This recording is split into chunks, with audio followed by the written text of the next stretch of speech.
睡前1小时，你关灯了，你闭上眼睛，你终于觉得全世界都安静了。你把手机放到一边，给自己盖好被子，深吸一口气，心想，好，一天总算熬过去了，接下来该我的身体好好休息一下了。这是你的真实想法，对吧？我们每个人都是这么想的。睡眠是人类最重要的修复机制，人一生有将近1/3的时间在睡眠中度过。在我们的认知里，睡着了就等于系统进入了维护保养模式，白细胞在巡逻，肝脏在解毒，大脑在清理垃圾，第二天早上起来满血复活。但是你有没有想过，当你的身体进入休眠状态的时候，你体内可能有一群东西正在狂欢，确切的说是正在加速工作，疯狂扩张，甚至准备搬家。你可能会觉得这太恐怖了，但我要告诉你，这不是恐怖片，这是科学。2022年，一个由瑞士苏黎世联邦理工学院、巴塞尔大学医院和巴塞尔大学组成的研究团队在顶级学术期刊上发表了一项震惊医学界的研究。他们发现了一个反常识的现象，在人体睡眠期间，某些类型的肿瘤细胞不但没有休息，反而变得更加活跃。它们的循环肿瘤细胞，也就是那些有能力从原地脱落，顺着血液流到身体其他地方形成转移的种子选手，在夜间会大量涌入血液，扩散速度比白天要快得多。据现有研究资料显示，癌细胞在睡眠时更易发生转移。什么意思？就是说你睡着的时候，你体内的坏东西可能已经趁你不备，在身体里开始转移了。你听完这话，是不是突然觉得有点不安了？今天晚上盖好被子之后，会不会下意识地开始担心自己的睡眠质量？别急，今天这期视频我不是来让你睡不着的，恰恰相反，我是来让你睡得更踏实的。因为身体在夜间发出的异常信号其实是在给你预警，你只要读懂了这些信号，就能提前发现很多大病的苗头。今天我就结合权威医学研究和临床经验，给大家拆解一下睡觉时出现的4种异常情况，每一个都可能是在给你的身体拉响警报。但你也要记住我今天后半段要讲的一句话，有信号不等于有问题，有问题不等于大病，我们讲知识不讲恐惧。好，准备好了吗？我们开始。第一个信号，也是很多中老年人觉得最正常的一件事，半夜腿抽筋。你有没有过这样的经历？睡到半夜，突然被一阵剧烈的疼痛惊醒，你的小腿肌肉像被一只无形的手死死捏住了一样，硬得跟石头似的，你疼得龇牙咧嘴，你想去够你的脚尖往回勾，但你够不着。你疼得在床上翻来覆去，把旁边的人也给弄醒了，折腾了好几分钟，它才慢慢缓解。第二天起来，那个部位还有点隐隐的不适。这是谁？你或者你家里的老人，对不对？很多人第一反应是缺钙了，明天买瓶钙片吃。然后呢，吃了几个月钙片，该抽还是抽。我告诉你，腿抽筋这件事远远没有你想的那么简单。在医学上，腿抽筋叫腓肠肌痉挛，本质是肌肉不受控制的强烈收缩。缺钙确实可以引起抽筋，这一点没错。当血液中钙离子浓度过低时，神经肌肉的兴奋性增高，确实容易诱发痉挛。但问题是，如果你查了血钙正常，甚至你每天都在喝牛奶、吃钙片，抽筋却没有缓解，那这个缺钙就是被人冤枉了。真正的原因往往比缺钙要严重得多。第一个隐藏的大雷是下肢动脉硬化闭塞症。给你讲个比喻，你的腿是靠血液喂着的，血液里有氧气，有营养，通过动脉这个管道运送到你的小腿和脚上。如果这个管道被脂肪斑块堵住了，就像水管里结了厚厚的水垢，血流过不去，你的腿就处于饥饿状态。白天你活动的时候，心跳加快，血流还能勉强顶过去。但到了夜里躺下，心率慢了，血压低了，血液那就更难流过去了。缺血缺到一定程度，肌肉就会发出求救信号，狠狠地抽一下。科学家发现，下肢动脉粥样硬化狭窄或闭塞，早期就非常容易出现腿抽筋，尤其在活动中容易发作。老人血管动脉硬化后，腿部供血不足，代谢产物不能及时被血液带走，就会诱发痉挛。那你怎么分辨你是缺钙还是血管堵了？有一个相对简单的自测方法，你摸一下你脚背正中间的那个位置，对，就是脚背最高处的中线。正常的健康人，你应该能摸到一下一下的动脉搏动。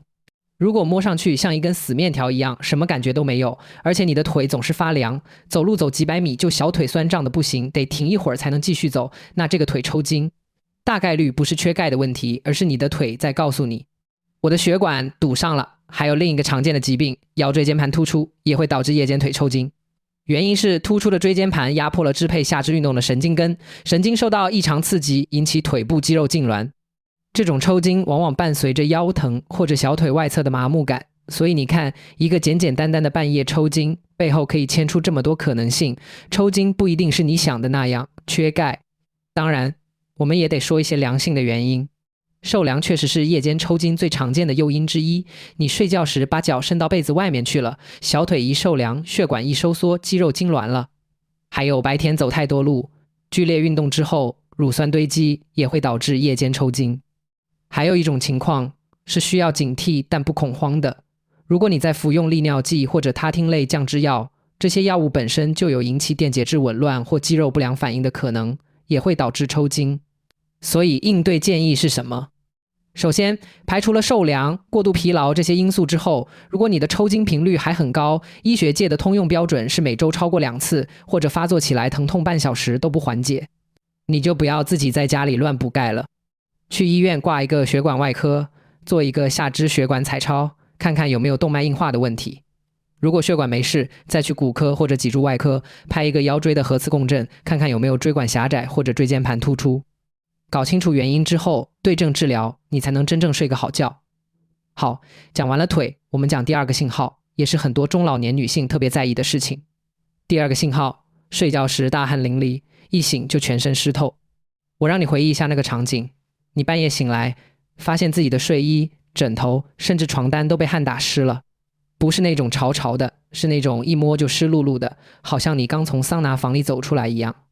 你翻了个身，又迷迷糊糊睡过去，过了一会儿，汗一退，你又被那种冷给冻醒了。第二天起来头昏脑胀，浑身不舒服，这个大家管它叫盗汗。中医讲阴虚盗汗，确实有一部分人是阴虚体质，入睡了以后阴不敛阳，阳气浮越，把汗给蒸出来了。这在中医里面是很成熟的理论，盗汗的病机包括阴虚不敛、阳虚不固等多种情况，并不是单一原因导致的。但问题来了，如果你的盗汗同时具备以下几个特征，你就不能只把它当成身体虚或者更年期来看了。第一个警示特征，出汗的量特别大，不是潮一层，而是睡衣湿透、床单湿透，甚至需要半夜爬起来换衣服。这种浸透性盗汗在医学上有一个专门的关注方向，它可能是某些恶性肿瘤的早期全身性表现之一。为什么癌会导致盗汗？你想想看，肿瘤细胞在体内快速增殖的时候，就是在大量的消耗你的能量和养分。同时，肿瘤组织会释放出一些炎症因子，比如白细胞介素、肿瘤坏死因子，这些东西会影响你大脑的体温调节中枢下丘脑，让你误以为身体在发热。于是身体就启动了一个散热机制，大量出汗来带走热量。这就是为什么肿瘤患者容易出现不明原因的发烧或盗汗的底层逻辑。其中最典型的，把盗汗作为核心首发信号的疾病之一是淋巴瘤。你可能会觉得淋巴瘤离你很远，但根据中国老年淋巴瘤诊疗指南的数据，大约1半的淋巴瘤都发生在65岁以上的人群。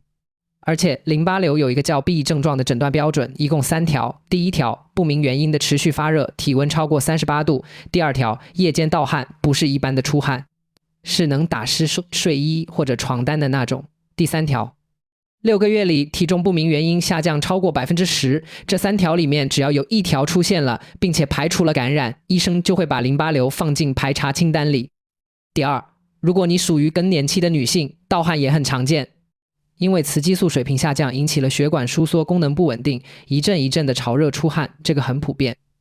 但更年期的潮热盗汗和肿瘤相关的盗汗有一个非常重要的区别，更年期的出汗往往伴随着脸部的潮红，是一阵一阵的，而且通常在白天也会有这种感觉，睡着之后也会出现，但你把它和你的情绪波动、睡眠不好联系起来，会有一个明显的起起伏伏的节律。而肿瘤相关的盗汗往往在夜晚特定时段出现，而且越来越重，不是今天有明天没有那种，它多半是持续加重的。第三，除了癌之外，还有一种非常狡猾的疾病，结核病。肺结核很多人觉得现在没了吧？错了，结核在中国一直没被消灭，每年新发的肺结核病例仍然在80万以上，而且老年人、糖尿病患者、长期使用激素的人都是高危人群。结核的典型症状就是午后低热、夜间盗汗、乏力消瘦，跟淋巴瘤的 B 症状非常像。所以你去医院排查盗汗原因的时候，医生除了让你查肿瘤指标，一般还会让你做一个结合菌素试验或者 T-spot 检查。那作为普通人，你怎么判断自己的盗汗需要用不用去看医生？我给你一个非常简单的红色警戒线，如果把你半夜湿透睡衣被子的程度用能拧出水来形容，而且这个情况连续出现了3周以上，同时你还合并了以下任何一条：第一，体重在3个月内不受控制的掉了5-6斤；第二，白天总是低烧，体温在37度3到38度之间；第三，晚上睡不好，浑身发痒，那你别拖延，别自己去买什么6味地黄丸或者玉屏风散吃1-2个月再看了。去挂一个内科或者肿瘤科的号，和医生说清楚你的情况，做一个血常规，胸部的低剂量螺旋 CT， 腹部的超声、血沉、肿瘤标志物筛查，把这些基础检查先做了。当然，如果就是偶尔1-2次出点汗，或者是因为被子盖得太厚，房间没开空调导致的热出来的汗，别自己吓自己。我们有句话叫偶然一次正常，持续不断警惕。好，接着我们讲第3点，也是最容易被忽略的一种，你睡着了以后的声音和反应。第3个信号，睡觉时出现持续性干咳，或者睡梦中突然被憋醒。我先说干咳，我让你想一下，你有没有那种夜晚躺在床上，明明什么感冒症状都没有，明明鼻涕也不流，嗓子也不痛，但你躺平之后就是不由自主的想咳，不是清嗓子那种，是那种空空空的不带痰的干咳，一阵一阵的，躺下就发作，坐起来就好一些。如果有，你以为自己是支气管敏感或者鼻炎倒流继续忍，但有一个可能你绝对没想到，这叫体位性刺激咳嗽，可以是肺癌的早期信号。肺癌早期症状最常见的之一就是刺激性干咳。当肿瘤在肺部的支气管壁上生长起来的时候，它就像一棵小树苗，你的支气管黏膜就是土壤。这个小树苗会对支气管黏膜造成持续的物理性刺激，让大脑以为有异物进去了，于是启动咳嗽反射。但因为异物并不是痰或者灰尘，而是长在你肉里的东西，所以怎么咳也咳不出来，干咳不止。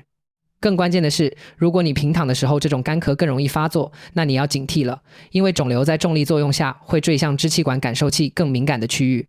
当然，你也不要急着把所有的干咳都等于肺癌。还有一种超级常见的良性病因，胃食管反流。很多人以为胃食管反流就是反酸烧心，但事实上有相当一部分胃食管反流患者的唯一表现就是夜间干咳。为什么？你白天直立的时候，胃酸好好待在胃里，你晚上一躺平，胃和食管之间那扇门贲门，如果关不严，胃酸就会倒流到咽部和气管入口，刺激那里的黏膜，引起你不由自主的咳几下。这种干咳往往在饭后马上躺下或者吃得很饱的时候更容易出现，而且你可能根本感觉不到烧心。所以如果你夜间干咳，可以先试试一个改变，把枕头垫高15到20厘米，改变睡姿，让胃酸流不上去。再观察2周，如果症状明显减少了，那多半就是反流的问题。第2个现象，睡着睡着突然被憋醒，也叫夜间阵发性呼吸困难。这个在医学上是心功能不全的重要警示信号。什么意思？你的心脏就像一台泵，它的工作是把你全身含氧量低的静脉血收回来，泵到肺里去换氧。如果你的左心功能下降了，比如高血压长期控制不好，冠心病，或者心脏瓣膜出了问题，这个泵的力量就不够了。白天你坐着站着，重力帮你把血液分布到下半身去了，心脏还能应付。到了夜里你躺平，下肢的血液大量回流到肺部，左心泵不出去那么多血，血液就淤积在肺里面，肺淤血了。肺一旦淤血，气体交换受阻，你就会感觉到气不够用，要窒息了，把你从睡梦中惊醒。这个现象在医学上被称为阵发性夜间呼吸困难，是心衰非常典型的信号之一。你会发现，很多人被憋醒之后，会本能地坐起来，把腿垂到床边，或者打开窗户深呼吸，过一会就好了。因为坐起来以后，重力又把一部分血液拉回下肢，减轻了肺的压力。这就是典型的夜间阵发性呼吸困难的表现。除此之外，夜间憋醒也可能是睡眠呼吸暂停综合征的表现。那种人特征是打呼噜非常响，打着打着突然不响了，10几秒甚至几十秒之后猛吸一口气又接上了。这种反复的呼吸暂停会导致夜间反复缺氧血，夜间憋醒。白天的极度困倦和昏沉，这个病本身就是高血压、冠心病甚至脑卒中的独立危险因素。所以如果你或者家里的老人出现睡着睡着被憋醒的情况，哪怕每个月只发生1-2次，也不要用做噩梦来打发自己。去心内科做一个心脏彩超，评估一下心脏的结构和功能，再去做一个睡眠呼吸监测，就那么带一个仪器睡一晚，看看有没有夜间低血氧。这个检查非常关键，因为它决定了你后续的治疗方向是完全不同的。下面我们说最让人揪心的第4个信号。第4个信号，夜间固定部位的持续性疼痛，而且这个疼痛让你睡不着。疼痛这件事，每个人几乎都经历过，所以很多人对疼痛的态度其实是很模糊的。这里疼一下，那里疼一下，忍忍就过去了，这是绝大多数人的逻辑。但是有一种痛我们不能忍，什么痛？仔细听好了。第一种，夜间加重，休息也不缓解的骨痛。你平时磕着碰着了，或者走太多路了，膝盖或者腰疼，你躺着休息休息就会好很多，这个叫劳损性疼痛，是正常的。但如果有一种痛，它白天还好，一到晚上，尤其是在你没有活动完全静息的时候，疼得反而更厉害，甚至把你从睡梦中疼醒，那你一定要当心了。因为这种静息痛或者夜间痛是恶性肿瘤骨转移最典型的特征之一。我给你说一组数据，在所有发生骨转移的患者中，大约 75% 的人的首发症状就是骨痛。而且这个痛非常有特点，初期时是钝痛、酸胀感，像有一条蛀虫在骨头里慢慢咬你一样。然后随着肿瘤对骨骼的侵蚀越来越深，疼痛会变成持续性的，刀割一样的疼痛，夜间尤其明显，常规的止痛药效果也不好。为什么夜间会更严重？因为白天你活动，各种感觉信息输入大脑，分散了你的注意力。夜里四周安静下来之后，疼痛的通路变得毫无遮挡，而且你躺平之后，骨骼内的压力也会发生改变，肿瘤病灶区域的压力增高，直接挤压骨膜上的神经末梢，让你疼得根本没法入睡。你可能会想，我就是一个普通的腰背酸痛，怎么就联想到骨转移了？太夸张了吧？问得好。是不是骨转移有非常明确的鉴别要点？良性腰背痛，比如腰椎间盘突出或者腰肌劳损，它有个特点是，你换个姿势躺着休息，疼痛就会明显减轻。你用热毛巾敷一敷，做一做拉伸就好很多。但骨转移的疼痛恰恰相反，你休息它不见得缓解，你半夜翻个身，稍微碰一下那个位置，它反而会突然加重，甚至让你忍不住叫出来。而且这种疼痛会在几周到几个月内逐渐加重，不是那种时好时坏反复发作的节奏。当然良性的原因也很多，老年人最常见的夜间痛其实是骨关节炎和骨质疏松。骨关节炎的疼痛往往和天气变化、活动量相关，休息后有所减轻，但也有一部分人在夜间会出现静息痛，主要是关节内滑膜炎症加重引起的。骨质疏松性骨痛往往表现为全身性的、游走性的酸痛。如果你是一个绝经后的女性，这种全身骨痛的可能性就更高了。第二个要说的隐患，腹部夜间疼痛。很多中老年人晚上睡到一半，会觉得肚子隐隐作痛，起来上个厕所或者喝口热水，好像又好了。如果这种情况偶尔发生，可能是晚餐吃的不对，或者肠胃功能紊乱。但如果夜间腹痛反复出现，而且它有一个非常狡猾的特点，疼痛是空腹痛或者饥饿痛，就是你半夜或者凌晨的时候痛，吃点东西就好转了，这个高度指向十二指肠溃疡。因为十二指肠溃疡的疼痛节律就是这样。但如果夜间腹痛没有规律，疼痛越来越重，甚至牵扯到后背，用消化道溃疡的药物，比如奥美拉唑，也完全不管用，那就要多一个心眼，胰腺的病变。胰腺癌早期症状非常隐蔽，很多人是因为夜间持续的隐痛的上腹部和后背部不适去查才被发现的。那我给你一个自动判断的方法，所有夜间疼痛只要满足以下3个条件中的任何2个，就值得你去挂号找医生看一看。第一，连续出现2周以上；第二，疼痛让你从睡梦中醒来；第三，常规在家里自己处理的措施，贴膏药、吃止痛药、热敷，没有明显效果，满足其中任何2条都不要再自己扛了。好，4种情况，腿部抽筋、夜间盗汗、干咳憋醒、持续性夜间疼痛，都说完了。我知道你听完之后可能会有一种感觉，我好像每一项都沾点边，甚至有人已经开始对号入座了，开始觉得自己身体哪里都不对劲了。停！我要非常非常郑重地告诉屏幕前所有的观众朋友一句话，有信号不等于得病，这是我们这期视频最核心的底线逻辑，不制造恐慌。我刚才讲的所有这些夜间异常信号，每一种背后都有很多很多种良性原因。腿抽筋可能是受凉，白天走太多路了；盗汗可能是被子盖太厚了，房间没开空调，或者女性更年期的正常反应；干咳可能是过敏、鼻炎倒流或者胃食管反流。疼痛可能是腰椎间盘突出、骨关节炎或者昨天干了重活，这些都是非常常见的，绝大多数情况下都不指向肿瘤的原因。所以千万不要因为你看完了一个视频就觉得完蛋了，我得了大病，然后茶不思饭不想，自己把自己吓得半死。但是我为什么又要花这么长时间给你讲这些？因为我们需要区分两种态度。第一种态度叫什么都不当回事，抽筋就是缺钙，盗汗就是身体虚，咳嗽就是支气管炎，疼就是老了，这是一种粗放型、懒惰型的健康观。第二种态度叫既不过度恐慌，也不选择忽视。我们注意到身体的异常信号了，我们不给它扣帽子，但我们用科学的方法去排查它，让它得到妥善的处理。哪一种更对？显然是第二种。所以我今天最后要给你一套可以直接拿去用的就医红线标准和家庭自查流程。先讲3条就医红线，只要你踩到任何一条，不要再观察，不要再犹豫，尽快去医院。第一条，持续性。任何夜间症状持续超过2周，每周发生2次以上，就没有继续观望的理由了。2周足够一个小感冒自愈，也足以让一个身体偶发的小毛病自行消退。如果症状持续超过2周还在加重，那说明它不是临时性功能失调，它背后一定有原因。第二条，伴随性。夜间症状同时合并了任何全身性的变化，比如不明原因的体重下降，3个月内体重掉了超过 5%， 也就是一个120斤的成年人瘦了6斤以上，又比如持续低烧、极度乏力、胃口明显下降。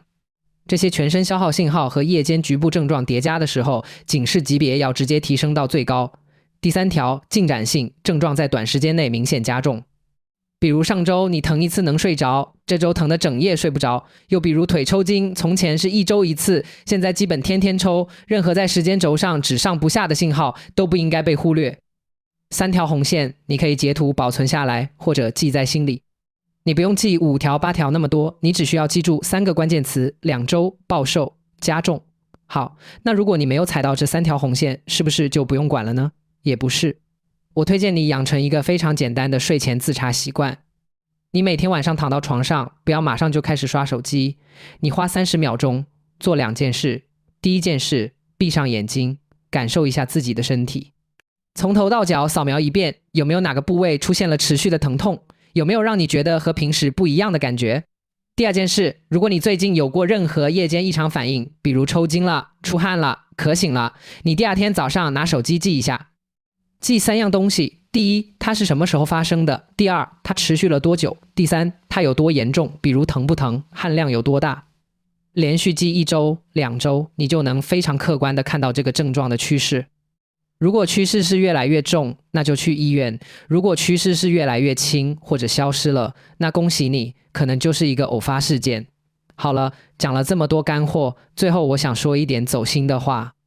你发现没有，我们今天讲的这4种夜间信号，腿抽筋、盗汗、干咳、疼痛，它们有一个共同点，它们都是发生在你独自一人的、最放松的、最没有防备的深夜里。白天你再忙再累，你都能用别想那么多来把身体的不适感压下去，但到了深夜，你的身体不受你意识控制了，它会用最原始的方式来反抗。就是这些你平时能忍一忍就过去的小问题，偏偏在深夜里找上门来，让你睡不踏实。然后呢？然后你明天照样起来，顶着黑眼圈去上班，去接送孙子，去买菜做饭，你觉得没事。但是我想问你一个问题，如果今天我不告诉你这些，你还要这样忍多久？1个月、1年，直到有一天你拖得实在没法忍了，去了医院，医生告诉你，你早来半年就好了。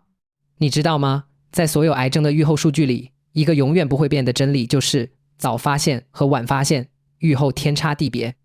早期的乳腺癌治愈率超过 90%， 早期的肺癌根治性切除后5年生存率也超过 70%， 而晚期的同类疾病数据就完全不是一个水平了。所以早期这2个字不是玄学，它是写在每一个疾病诊疗指南里的硬指标。